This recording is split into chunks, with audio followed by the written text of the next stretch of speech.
Ladies and gentlemen, boys and girls, children of all ages, what do you want to talk about? Yeah, welcome to the Top Rope Podcast. This is our week in review. Going to change things up a little bit because I want to make sure I get time for my men's, women's, tag teams, and factions top 10. So, we're going to grade the 3 biggest shows of the week. We're not going to go over the entire show like we've been doing. I'm just going to go over my top moments from each show, maybe a couple of other things here and there. Best match, best promo, best moments of the show, grade the best show overall of the week, and best moments. And then we're going to get into the top 10 for the men's, women's, tag teams, and factions, maybe get into some different storylines and some things like that. Be sure to let me know what you guys think in the comments. Good, bad, indifferent, it doesn't matter. Let me know. Let's go. We're going to go back all the way to Monday Night Raw. It was a taped show from St. Louis, so they were there the week before. They're going to do some stuff overseas, so that's why they did a taped Raw. I'm not a fan of the taped stuff, I'll tell you that much right now. I'll tell you a quick funny story though, because I was actually in St. Louis last Monday. I knew they were there the week before, but then I was in St. Louis on Monday with a couple of buddies of mine, and then we get back home and turn on Raw. I'm like, what, they're in St. Louis again? I was like, man, we should have went tonight. No, they were in St. Louis the week before because of this tape show. And I don't know, man. It was pretty awful. I mean, it wasn't horrible, but it was not great by any means because just the crowd's wore down by that point. You get those long shows. So they just weren't as into it as quote unquote the week before. So, you know, we're watching this like it's a week later, obviously. So I'm going to watch this like it's a brand new show. So you're like, oh man, crowd's kind of down tonight. So they just weren't that much into it. And that Raw that they saw, I guess it's a good thing they saw 2 Raws because I don't know, there just wasn't a whole lot to take away from this Monday Night Raw. Promo of the night, I didn't even really have a favorite match, but a favorite promo. I'm going to go Gunther and Cody promo, giving that a B+. You know, kind of pretty much built on respect. I don't think they're going to get too personal in this.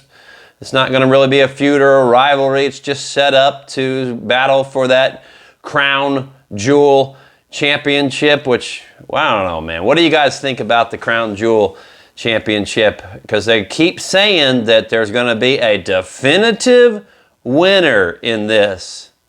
And I just go back to what I said before. If there's a definitive winner in this, then you're going to make whoever is holding that other championship not look very good.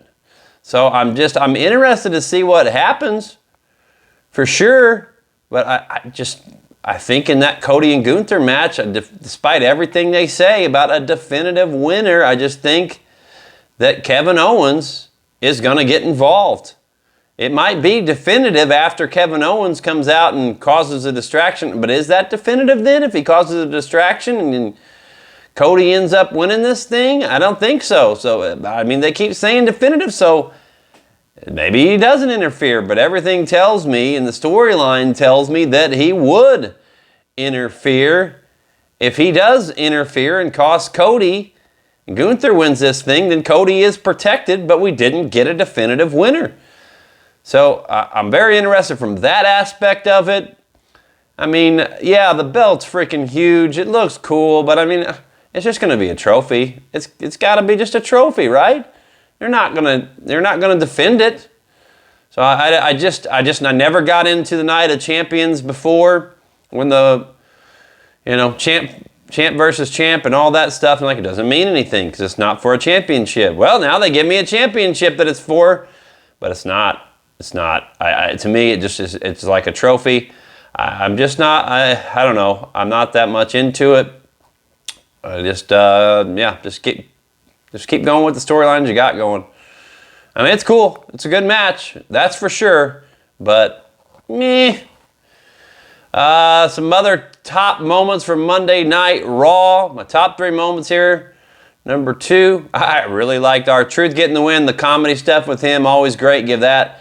I guess that'd be my number 3 moments because I gave it a B-. Number 2, I liked the interactions with Jay and Jimmy. And Jimmy trying to convince Jay to join him and Roman against the battle against the Rogue Bloodline. I like that. I'm going to give that a B. And overall, Monday Night Raw, the tape show, I'm going to give it a C-. The crowd, man. The crowd's everything in these shows. It's not everything, but it's a big, big part of it.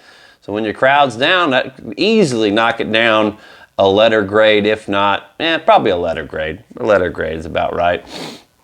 So yeah, you go from about a B- show to a C- show. Moving on to AEW Dynamite.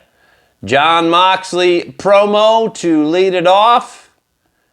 He didn't have that good of a delivery, but I'm still into the story. What he said definitely worked for me. Another very interesting choice of words from some of the stuff Moxley said. Man, oh man, God, I hope it's Shane McMahon. Shane McMahon, please, please come save AEW. Or God forbid they send him over there and he gets, or I don't know. I hate to say this. I want to love AEW, but some of the people that have gone over there kind of might be tarnishing their legacy a little bit. Talk about people like Mercedes Moné. But then you could argue other guys like Bryan Danielson have done a nice job since they were over there. And, now he's gone for a while, his full-time in-ring career is over, but that wasn't his last match, I don't think, or maybe it was. We shall see, but yeah, AEW's trying to do a better job with telling stories, but as we're going to get to coming up, some of them just are not working, but this one is absolutely working. My intrigue is very, very high on this. Do they have a new name? I'm just calling them the new BCC, even though they pretty much got everybody that was in it before, minus Bryan Danielson. Willer Yuta turned back, so he's with them now. We replaced Marina Shafir for Bryan Danielson. All right. But yeah, I really do. I think with the words he's saying, I think before I was like, no way. It ain't gonna be Shane McMahon. But then, watch the documentary on Netflix, Mr. McMahon and all that. It's like, we've seen crazier stuff before in wrestling. It's possible, man. I think, and we saw them meeting together. It's totally possible. More and more the weeks go by, and with what Jon Moxley's been saying, I think it very well could be Shane O'Mac. We shall see. Yeah, if you do it though, what are you gonna do? Storyline where he bought the company, obviously even though he didn't, and he's just a talent. But that's the story. He comes in and they somehow, stole the company out from under Tony Khan. I don't know how they'd tell that. I don't have full faith that they would tell me a believable story in that, but I hope they can. I hope they can. That would be that'd be great, man. I never know. Giving the Moxley promo a B+, and let's get into some negatives now, and that is Adam Cole, baby, and MJF. I'm not all that into it. It's just weird, man. MJF's a bad guy again.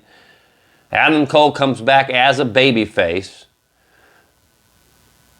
But Adam Cole is the guy who turned into a bad guy. He was the devil under the mask that turned on MJF.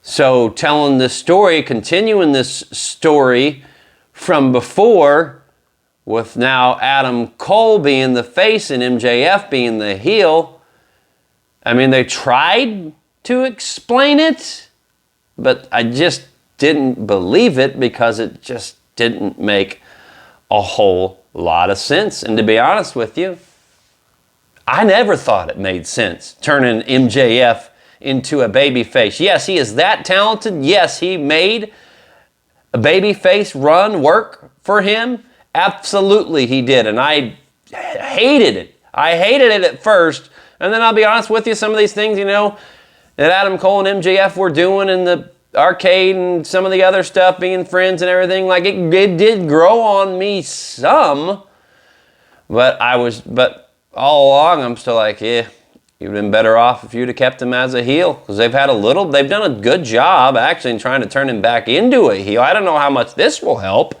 but they've done a decent job in turning MJF back into a heel to get mostly everybody to boo him again.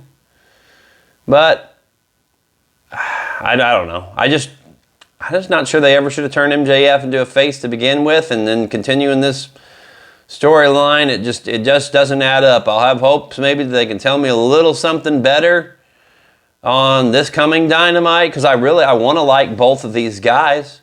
I do. I mean, I want to like MJF, obviously, booing him, and Adam Cole cheering him. I've always been a big fan of both of these guys, but I just don't know if it's going to work, man. And if you're going to spark back up a rivalry and get a storyline going that you had before, and then we haven't seen it in a while, and you got Adam Cole in the middle of the ring, like trying to bumble his way through a promo. I mean, he wasn't really stumbling on his words because he's good on the mic, but you could just tell. I mean, I wasn't believing him, but you got him in the ring, and then we get MJF on the freaking video screen. Absolutely not. He has got to come out on the ramp at worst to try to heat this thing back up. And some of my least favorite MJF promos have been in the back of him sipping wine. Don't get me wrong, he did a decent job because he's MJ freaking F. But I'm just looking at him and I'm like, man, I'm just like, I don't know, man. It's just not the same MJF as before. And maybe that him being backstage hurt that a little bit. But ever since he's come back to AEW, he's not nearly on the same level. He was top 5 guy in all of wrestling, top 10 at worst before.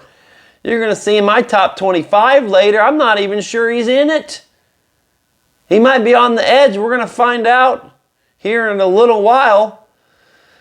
But yikes, man, yikes. MJF. I mean, one of the main reasons one of the things I like most about AEW, but it's not there for me right now. I'm giving MJF and Adam Cole, golly, dude, I don't know. I'm going to give it a C minus. C minus. Some other things from Dynamite. Mercedes Moné versus Queen Aminata for the TBS title. No, thank you. Nothing against Queen Aminata, but they've not done anything to build her up as a legit contender. And I watched a little bit of this, but there's no chance Queen Aminata's winning. There's no storyline here, so click, click, click, man. Sorry, click, click, click. I did see a little bit of it. From what I saw, it was pretty bad. And I'm not sure Mercedes Moné is top 10 worthy anymore. She could be on her way out. For full rankings, we're going to get to all the rankings, but if you want to check them out now, you can go to thetopropepodcast.com. But Mercedes Moné, Queen Aminata, D minus. And Mercedes Moné, she's been a bust. She has been a bust in AEW so far. Moving on to happier stuff. It was just quick and easy, but it was one of my favorite things of the night. And that was the Young Bucks ruining Kenny Omega's birthday cake. They threw some raw meat, looked like raw steak or something, on top of his cake and wished him happy birthday and then threw it on there. I thought that was one of the most creative things all night. I'm going B+. What else from Dynamite? I liked, let's see, that 6-man ended in a DQ. The new BCC destroying Orange Cassidy. Locker room saves him. But the Elite watched on. And we talked about it. I hope it wasn't. I talked about it last week. I had some problems uploading the video from last week. I apologize. But so I might have talked about it before. But this whole thing with the new BCC, it's going to have to turn the Elite back into baby faces. And we saw them watch on for now. But eventually, new BCC is just going to run amok, keep running amok. Maybe it is once Shane O'Mac, if he is going to comes in, then the Elite has no choice but to turn back into baby faces and try to help stop the new BCC. And I think that makes total sense because the Elite as bad guys has not worked and nobody else's fault other than creative. Just has done a horrible job. They should have just made them... I guess that should have, maybe they're just doing that angle here with it. Maybe they put that on the back burner and didn't want to do too much stuff with them trying to just boss everybody around because maybe they knew that that's what's going to happen with this new BCC, so they kind of laid off on it and then going to turn the Elite back into baby faces. We shall see, but the Elite watching on, absolutely foreshadowing Young Bucks and them turning back into baby faces eventually, but hopefully that's a while down the road. This storyline should have legs. Don't rush through it, AEW. Slow burn storytelling. You got to have a story there, obviously, first to be able to tell it, but you got to know where you're going first before you can get there. So if we know the end and we know the beginning, then that can help us write everything in between. It works. Let's see. We do see the new BCC taking out the locker room. Mox says if you're in AEW, you are under attack. That was good, man. And the follow-up was good too. Garcia and the others say, talking to the Young Bucks backstage, you're just going to let this happen? Perry rubs faces with Garcia. I liked it. All of that together. I'm giving it a B+. Another thing on Dynamite, Shelton Benjamin and Lio Rush. I've always liked both of these guys in the ring. And Shelton Benjamin's still looking pretty darn good, man. I like the way that AEW has handled MVP so far, going around handing out his cards. It's old school storytelling. Guy wants to try to recruit people into his stable, goes around handing out cards. It's working, man. That was a hell of a match. Shelton Benjamin is 49 years old and looking fantastic. Lio Rush, 29, by the way. So you got a 20-year difference between these guys. This was a good match. Match of the night nominee. It did have a couple mini botches, but execution-wise, mostly it was good, man. It was good. After the match, Shelton Benjamin, I believe, he got the win. MVP lays a business card on Lio Rush. MVP on the mic, wanting Swerve to reconsider. Give the match a B. MVP promo a B-. Other stuff, my moment of best of the night. That was Don Callis' promo. He says the group's never been stronger with Brian Cage, Lance Archer, Takesta, Fletcher, all those guys. I believe him. Yeah. Don Callis' family looking really, really good. Fletcher ended up turning on Will Ospreay at the pay-per-view. So, yeah, they are one of the best factions in all of AEW and in all of wrestling, as we're going to see in my top 10 factions. But AEW has a ton of heel factions. BCC, Don Callis family, Patriarchy, the Elite. Sure, there's a couple more. There's a bunch of them. But I love the Don Callis stuff. Give them that an A-. I'm going to skip ahead. Christian and Jay White.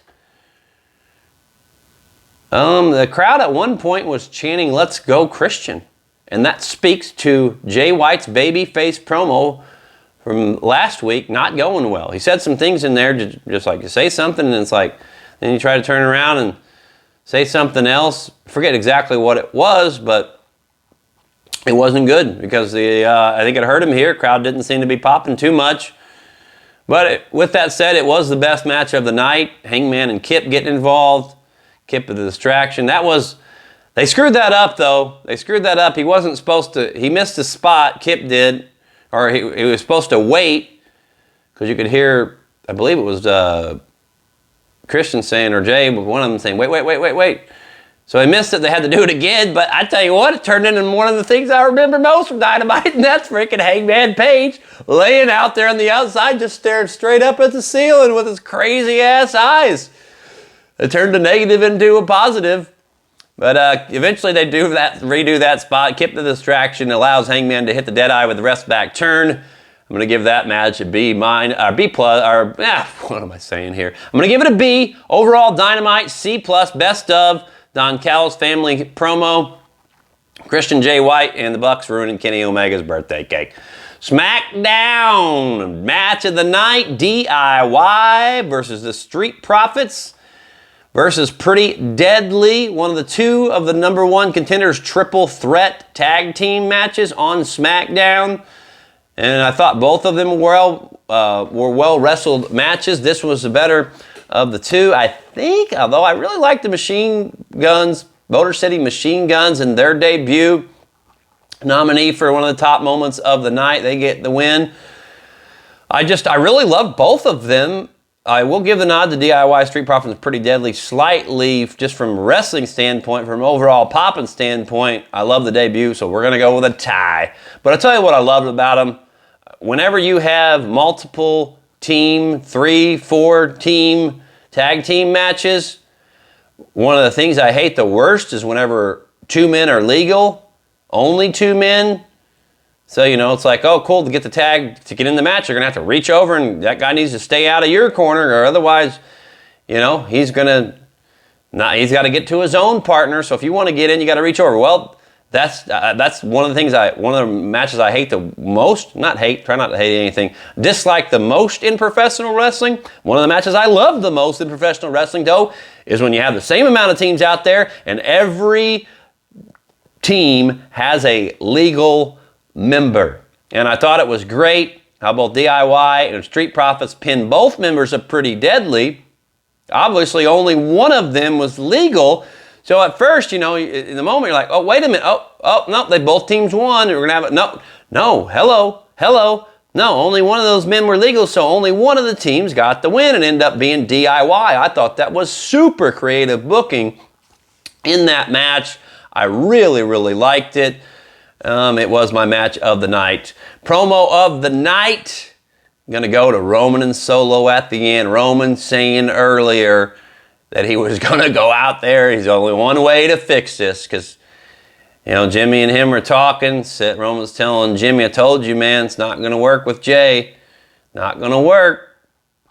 And Jay out there with Solo earlier wasn't bad, but it wasn't nearly as good. Or maybe that was the week before, but it wasn't nearly as good as the end of this thing, because Roman's only one way to handle it. I'm going to go out there. I'm going to acknowledge him. And they trade some pretty good shots back and forth on the mic. Solo's just gotten so much better, even in this last month. Really, really jumping leaps and bounds. And this Rogue Bloodline is really starting to pop off for me. I'm into this story more and more each week. I think they're doing a fantastic job. And maybe I just missed this before, or I hadn't noticed it, or maybe they just now put it in, but Solo, was it still Solo's music, or did they have different music? But the main thing I noticed was the graphics. They had the old Bloodline graphics, just like Roman and Jimmy and Jay and Sammy did, where it's got the Bloodline, it's got the red on it, so that way it's believable that they are the Bloodline. They're the Bloodline from before, and they've taken over. They're still the Bloodline, so they need to have the same type of music, same type of graphics, all that stuff. It just helps add a layer and add some credibility and some believability to this story. I really like that. And just keep building the heat, man, because Roman acknowledged him but he didn't acknowledge him as the tribal chief. Solo says, not good enough. You need to acknowledge me as the tribal chief. Roman did not. We've seen the rest of the bloodline drag Jimmy Uso out. I think Solo said something like, I knew this was going to happen. Something, I don't remember exactly, but drags him out. They end up beating down Roman, the bloodline, standing tall again. That was my favorite moment of the night. Build the heat. It's heat building season on SmackDown, and I think they're doing a fantastic job. My number 2 moment, Motor City Machine Guns debut. I did really like that other tag team match and the creative finish as well. And we'll tie that up with Last Legend winning clean over Piper Niven. I'm Last Legend. Speaking about leaps and bounds, she's gotten a lot better. I don't know if I guess she's going to be a mainstay on Friday Night SmackDown. I'm really liking her and the Meta Girls as a whole with Lash and Jakara Jackson. Not bad, not bad. I'm looking forward to seeing how they can grow. SmackDown show of the week, giving it a B. I think moving forward, we're probably just going to cover these 3 shows because they're really the only shows that have a shot. TNA's been decent, but NXT they don't have a shot ever, more than likely of winning show of the week.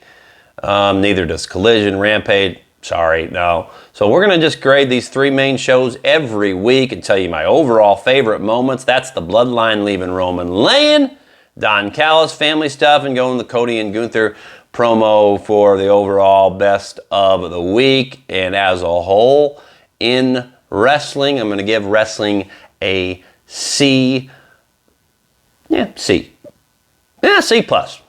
C plus. Like to be a little optimistic. We're going to give wrestling as a whole a C plus this week. And now let's get into my top 10s. TRP men's top 10. You can see at the Top Rope Podcast how things have shifted and changed from week to week. At number 10 this week, I got Randy Orton. Well, first on the outside looking in, we got Ospreay, Knight, Swerve, Damian Priest, Jacob Fatu, Jimmy Uso, Bronson, Braun, Hangman, Dom, Sammy, Carmelo, Christian, and others. At number 10, though, I got Randy Orton. He's back caught in the middle between Cody and Kevin Owens, so he continues to be a big-time player, one of the GOATs. And at number 9, I got Seth Rollins. He'd probably maybe fall. I don't remember seeing him on Raw this week, but if we see him next week, he should remain in the top 10. If not, he could fall out. At number 8, I do have Kevin Owens. Just I'm liking the realism they had at the first week. They didn't show. They don't only on the social medias with the security footage and everything, and we see them. It's playing back more into a storyline now where kayfabe going away just a little bit on it, but we've seen some regular camera shots with it, but we also seen still some security camera where he ended up attacking Randy Orton. So that's good stuff. At number 7, I got Braun Breaker. He's still looking strong despite not having that IC title. Looks like he's going to be the challenger for Gunther after he gets done with Cody. More than likely. At number 6, Solo Sikoa's moved all the way up to number 6. Forget exactly where he was at. You can check out the topropepodcast.com to see where he was at from last week. At number 5, we do have an AEW guy at number 5. I'm just extremely intrigued with everything that's going on with Jon Moxley and company. So yeah, I never thought I'd put Jon freaking Moxley back at number 5. And it's more to speak to the storyline, but he's at the head of all of that. And good for him, man. And that's why I try to throw my personal biases aside sometimes. He's my least favorite member out of the Shield, but I did love the Shield overall as a whole back in the day. And Jon Moxley is doing some strong stuff right now. Jey Uso at number 4. Yeet. Yeet. He continues to be over every single week. Crowd's so loud, him coming through the crowd, man. Yes, sir. Yes, sir. That brings me to something that I've been thinking about with these guys. Is it possible? I don't think so, because Jay on Raw, But do we get some mixing up? Does the Bloodline go to Raw? Try to take that Intercontinental Championship off of Jey Uso, Jacob Fatu? Maybe, possibly. You'd have to then move LA Knight to Raw. I think they could do that. What if there's just a trade-off? Somehow, they could make that work. I don't want to see Jacob Fatu beat LA Knight for the U.S. Championship. I want to see LA Knight continue to run with that thing.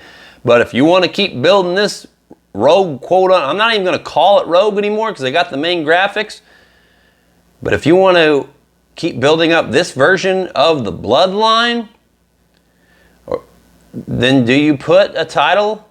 I mean, you would think it would have to be on Solo then, but you don't really want to have Solo have a secondary championship. He's got the Ula Palala.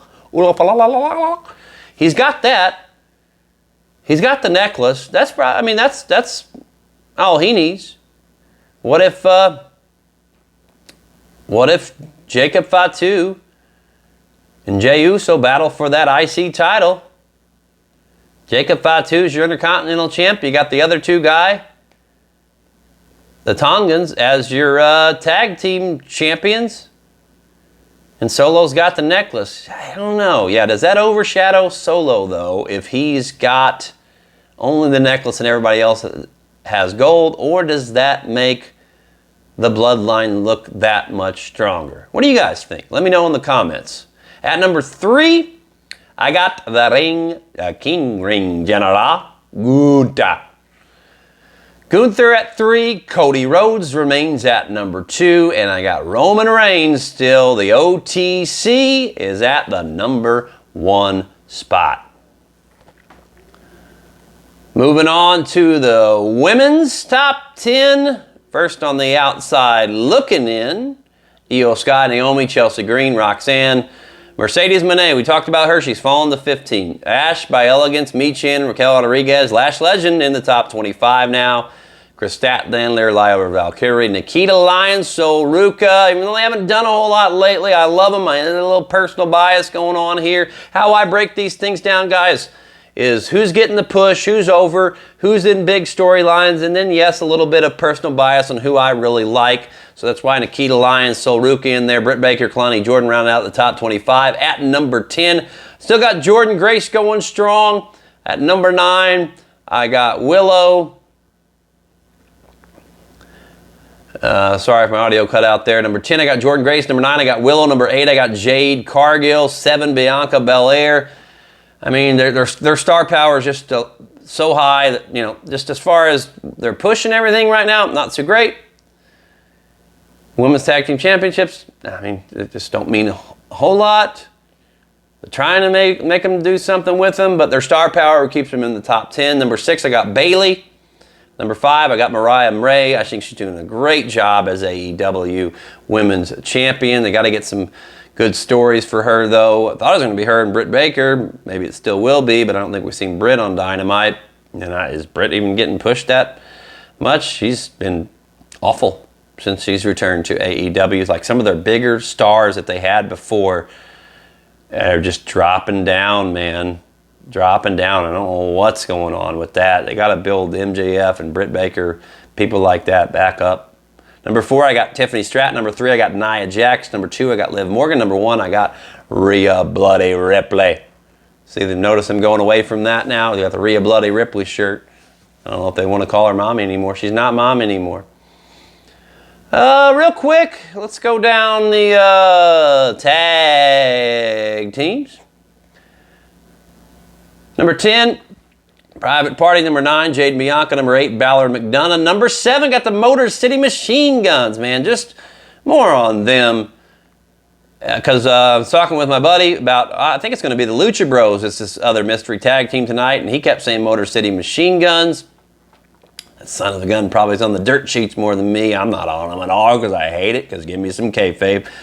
But he didn't say he was. So he was just predicting. I was like, I don't know, man. Like, I've been hearing a lot about the Lucha Brothers lately. Well, and I wanted to see the Lucha Brothers. I was thinking, that's who I want to see. Motor City Machine Guns come out. I'm like, it's kind of cool. Then they come out, and then you know, the more and more it goes on, I'm like, you know what? I think I'm glad I saw these guys. Still want to see Lucha Brothers, absolutely, but I think I'm glad that these guys are getting a shot finally. I think they're both around 40 years old. Finally getting a shot in the big time TNA Legends and a really darn good tag team. And I was so happy for them. And then they win the match. Just pumped for them. I'll be honest with you. I mean, I wouldn't take the titles off the Bloodline to keep them looking stronger, but if they won it, man, I would be so even more happy for them. And I think it would be absolutely believable. Now you're like, Gary, but they just brought them in. Don't people have to earn their shots? They have credibility. Yes, it was in TNA. People know who they are. They were getting Motor City Machine Gun chance right out of the freaking gate. But I think I could see them like tag team in WWE just overall as a whole not been that great of late. Motor City Machine Guns put some life into it. I know there's been good matches, but it's the same old teams. So bringing in a new team, bringing the Lucha Brothers, sign me up for some of those teams going at it. At number 6, got Theory and Waller. Number 5, I got the Street Profits for DIY. I was surprised to see them win that the other night. Number 3, you got the New Day, just tension there. Keep them very interesting. Then I got the Tongans and then the Young Bucks still at number 1. And we're going to round it out with factions. At number 10, I got the Wyatt Six. They're about to fall off. When are they coming back, man? When are they coming back? And they're targeting the Miz, maybe those guys? Like, I don't know. I didn't think their first run going up against American Made was all that great. Great at like a C+. I mean, I want to love them. It's not the same without Bray Wyatt, though. I do like Uncle Howdy. I just don't. They're just a mid-card act, though, and I don't know. They deserve a little bit better than that, I think. Number 9, I got the System. Number 8, the Conglomeration. Number 7, I don't know what they're calling them, but I got the Hurt Business with Lashley and Benjamin, and even make them a faction. Is that the only 2? Don't they have 3 in there and their girl in there with them? I'm not sure. Number 6, Learning Tree. 5, the Elite. Number 4, the Judgment Day. Number 3, the Don Callis Family. Number 2, the Blackpool Combat Club. And number 1, the Bloodline. And that is all the time we have. Thank you for joining me on another edition of the Top Rope Podcast, guys. Please, if you would, as we continue to try to grow the channel, I'm Jacob Fatuya here. Like, follow, subscribe. I love you. I love you, people. I love you. God bless.